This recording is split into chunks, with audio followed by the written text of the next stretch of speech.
से इस पेड़ की बुराई करने पर यह सूख जाता है, इंसान भी ऐसे ही टूट जाता है। और जगदीश चंद्र बसु के बारे में मैंने पढ़ा था। जगदीश चंद्र बसु वो एक साइंटिस्ट थे और वो 2 पेड़ लगाए और एक प्रयोग करना चाहते थे। पेड़ लगाने का उनका मेन मकसद यह था कि जब वो 2 पेड़ लगाए तो उनका मेन मकसद पेड़ की एक की बुराई करने लगा, दूसरे की जो है बड़ाई करने लगा। जिस पेड़ की वो डेली जाकर जो है कहता था, अच्छा ही कहता था, जो ये पेड़ अच्छा है, फल भी देता है, इनके पतझड़ भी अच्छे होते हैं, हर साल फल देता है, तो वो पेड़ धीरे धीरे और भी फल देने लगता, हर साल फिर फल देता था।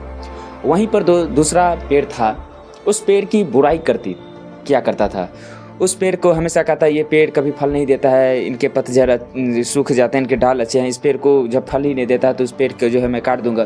तो ऐसे वो डेली करता था, निरंतर आता था, एक पेड़ की वो बुराई कर देता था और एक पेड़ की जो है अच्छाई कर देता था। तो समय के अनुसार जो है वह पेड़ जो है धीरे धीरे सूखने लगा।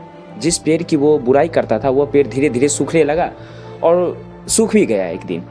और जिस पेड़ की वो बड़ाई करता था वो निरंतर हरा भरा होता गया, फल भी खूब देता था। दोस्तों, उसने रिसर्च किया कि अगर इंसान को भी, अगर जो इंसान गलत नहीं होता है, यदि आप उस पर आरोप लगाएंगे तो उनकी प्रवृत्ति भी उसी प्रकार से हो जाएगा। अगर एक मनुष्य जो गलत किया ही नहीं है उस पर यदि आप आरोप लगाएंगे, जिस प्रकार से इस पेड़ की बुराई करने पर यह सूख जाता है, इंसान भी ऐसे ही टूट जाता है। और जब किसी की आप बड़ाई कर देते हैं ना, जैसे हम बच्चों को पढ़ाते भी हैं तो उस बच्चे को जैसे कुछ नहीं होता है ना, कमज़ोर भी होता है, उसको बोलते हैं इनसे हो जाएगा, यह सीख जाएगा, एक दिन अवश्य सीख जाएगा, तो उनका हौसला बढ़ता है। और सही में मैंने देखा है कि कई बच्चे ऐसे कमज़ोर होते हैं, वो तेज़ हो जाते हैं और अच्छा सीख जाते हैं, और अभी के समय में काफ़ी तेज़ बच्चा हो गया है। और दोस्तों, जो कहने का मतलब है, जिसको हम बुराई करने लगते हैं, जो तेज़ भी होता है, जो सीखने वाले भी होते हैं, जो आगे चलकर कुछ अच्छा भी करने वाला होता है ना, उस बच्चों का अगर हम मनोबल तोड़ देते हैं ना, तो एक अच्छा खासा बच्चा भी टूट जाता है। समझने का प्रयास करिए कि यदि इंसान अच्छा है तो उसको अच्छाई को पकड़ने का प्रयास करिए। यदि आप कुछ भी चीज़ सुनते हैं, किसी के बहकावे में आ जाते हैं, किसी के प्रति आप निगेटिव भाव रखते हैं थॉट, तो पहले जान लीजिए कि वो व्यक्ति सच में गलत है या नहीं भी है।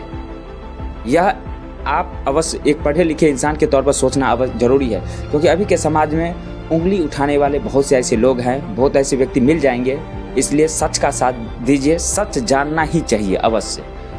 इस टॉपिक पर तो मैं बहुत बोल सकता हूँ, लेकिन उनका जगदीश चंद्र बसु का यह एक रिसर्च था जो कि सही साबित होता है, इंसान पर भी लागू होता है। तो इसलिए कुछ भी करने से पहले, किसी भी इंसान पर इल्ज़ाम लगाने से पहले अवश्य सोचिए, 100 बार नहीं 1000 बार सोचिए। और जो व्यक्ति आपको बनाया है, जीरो से उठाया है, उसका सम्मान जिंदगी भर कीजिएगा, कभी भूलिएगा नहीं। ये उपकार आपको हमेशा आगे लेकर जाएगा। हर हर महादेव।